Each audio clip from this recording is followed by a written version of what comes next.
आज हम कक्षा 9th में प्रश्नावली 1.4 के बारे में पढ़ेंगे। ठीक है ना। अब प्रश्नावली 1.4 में क्या दिया हुआ है? फर्स्ट क्वेश्चन है आपका, उत्तरोत्तर आवर्धन करके संख्या रेखा पर 3.765 को देखना है आपको। ठीक है ना। किस तरीके से देखेंगे आपको मैं बता दूं। आपने सबने इसके से रेखाखंड खींचना सीखा है, तो आपको 1 सेंटीमीटर के बीच में कितने mm होते हैं? 10 mm होते हैं। तो उसी की सहायता लेकर के हम संख्या रेखा पर दर्शाएंगे। तो आपके सामने कितना है? 3.7। 3.7। तो 3.7 का मतलब है 3 के बाद में, स्केल में हम देखते हैं 3 के बाद में जब रेखाखंड खींचते हैं तो बारीक वाली 7 mm वाली, जो मतलब 1 mm की जो 7 लाइनें हैं उनको देखेंगे हम। तो इसी तरह से 3 और 4 के बीच में अब आपको संख्या रेखा पर कैसे दिखाना है? तो संख्या रेखा पर दिखाने के लिए आपको एक स्केल से 10 सेंटीमीटर की लाइन खींच लो आप। तो 1 सेमी बराबर में 1 इकाई मान रहे हैं हम यहाँ पर। 1 सेमी बराबर में 1 इकाई मान के हम हल कर रहे हैं इस सवाल को। तो यहां से और यहां तक कितने सेंटीमीटर का रेखाखंड खींच देना? 10 सेंटीमीटर का रेखाखंड खींच देना। और प्रत्येक सेंटीमीटर पर आप निशान लगा देना। जैसे ये पहला सेमी, दूसरा, तीसरा, चौथा, पांचवा, छठा, सातवां, आठवां, नौवां और ये 10वां सेंटीमीटर आपको बड़ा लाइन खींच देना। ठीक है ना। तो ये यहां से पहला और ये आखिरी में आप लिख देना 3 और 4। ठीक है ना। 3 और 4 के बीच में देख रहे हैं हम, तो 3 और 4 के बीच में देखेंगे अब हम। तो सबसे पहली बात, जैसे पहला जो पॉइंट है वो आप लिखना 3.1 वाली लाइन होगी, दूसरी 3.2 की लाइन होगी, तीसरी 3.3 की लाइन होगी, चौथा 3.4 की होगी, पांचवा 3.5 की होगी, छठा 3.6 की होगी, फिर 3.7, इसके बाद 3.8, 3.9 और 10वीं लाइन पर तो आपने पहले से ही 4 लिखा हुआ है। ठीक है ना। 3 और 4 के बीच में आपके 9 पॉइंट आएंगे। कितने पॉइंट आएंगे? 9 पॉइंट आएंगे। 3.1 से 3.9 तक लिख दिया। अब हमें देखना क्या है? देखिए फर्स्ट में, चलिए अब आप सवाल में क्या दिया हुआ है? 3.765, एक एक अंक करके आपको देखना है। यदि दशमलव के बाद में 3 अंक हैं तो आपको 3 टेबल बनानी पड़ेंगी, और यदि 4 अंक हैं तो समझ जाओ 4 टेबल आपको बनानी पड़ेंगी। तो सबसे पहले हम बनाते हैं पहली टेबल 3 और 4 के बीच वाली, क्योंकि 3.7 है। यदि इसी जगह पे होता है, जैसे 3.7 की जगह होता है 4.5, तो यहाँ 4 और यहाँ क्या लिखते हैं हम? 5 लिखते हैं। ठीक है ना। तो देखिए इसमें 3.7 है, 3 और 4 के बीच में आपको टेबल दर्शानी है। तो 3 और 4 के बीच में 3.1, 3.2, 3.3, 3.4, 3.5, 3.6, 3.7, 3.8 और 3.9। अब देखना क्या है आपको? 3.7 देखना है। तो 3.7 आपको दिख गया। लेकिन इसके बाद वाली संख्या क्या है? आपको 3.765। तो 3.7 के बाद में अगला अंक क्या देखना है आपको? 6 देखना है। तो 3.7 और 3.8 के बीच में आएगा ये अंक। किसमें आएगा?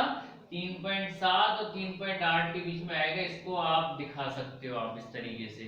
ठीक है। अब इसके बाद में अब अगला जो हमें स्टेप लेना है, अगली जो टेबल बनानी है वो किसके बीच में बनानी है? 3.7 और 3.8 के बीच में बनानी है। तो यहाँ लिख देंगे हम 3.7 और 3.8। वही 10 सेंटीमीटर का रेखाखंड खींच लेना। 1 सेमी बराबर में 1 इकाई मान रहा हूं मैं यहाँ पर। 1 सेमी बराबर में 1 इकाई मान रहा हूं। अब जैसे 1 semi, 2 semi, 3 semi, 4 semi, 5 semi, 6 semi, 7 semi, 8 semi और ये 9 सेमी। ठीक है ना। और ये आखिरी में 10 सेंटीमीटर हो जाएगा। ठीक है।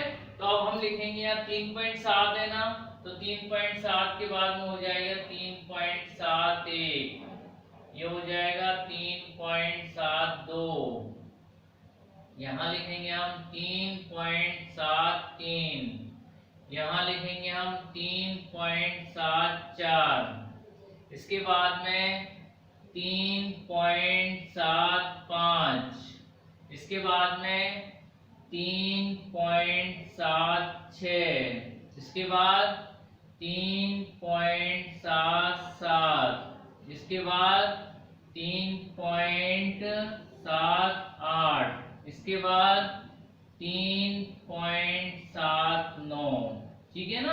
3.79 और ये 3.8 का मतलब 3.80 आपका यहाँ पे हो जाएगा। 3.8 लिखा हुआ है ये हमने, तो 3.7 और 3.8 के बीच के अंक हमने लिख दिए। 3.71, 3.72, 3.73, 3.74, 3.75, 3.76, 3.77, 3.78, 3.79, ठीक है ना।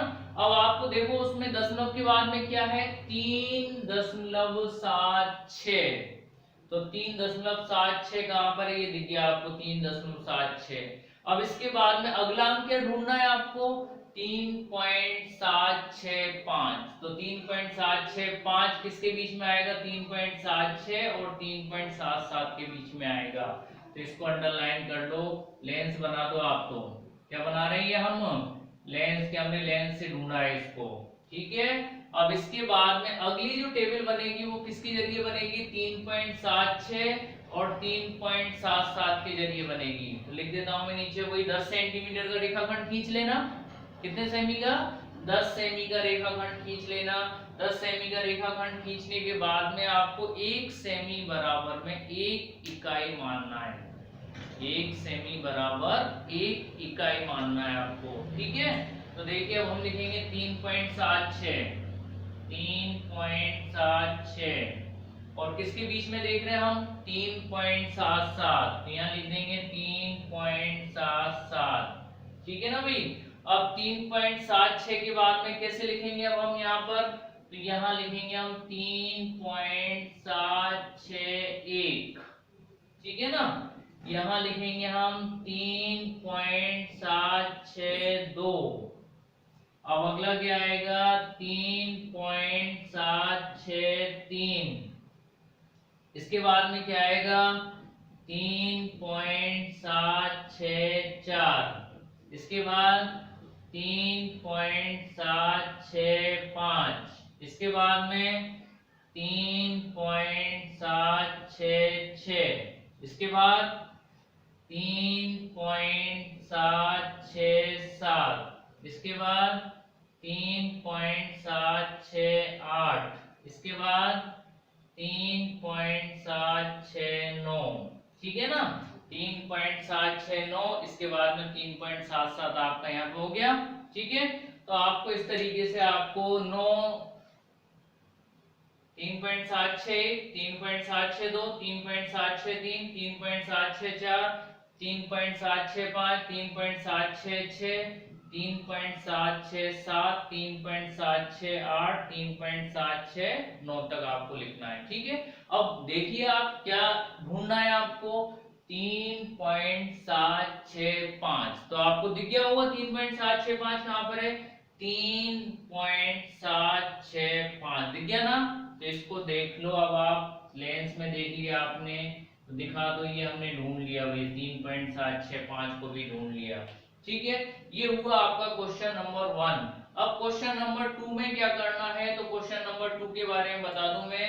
क्वेश्चन नंबर 2, क्वेश्चन नंबर 2, तो क्वेश्चन नंबर 2 में है 4 दशमलव स्थानों तक, 4 दशमलव स्थानों तक संख्या रेखा पर 4.26 बार को देखिए, 4.26 और इस पे क्या लग रहा है, बार लग रहा है। तो इसका मतलब समझ जाइए कि इसको 4 अंकों तक लिखना है, तो 4.2626, मतलब जिस अंक पर बार लगा हुआ है समझ जाओ उस अंक को बार बार लिखना है।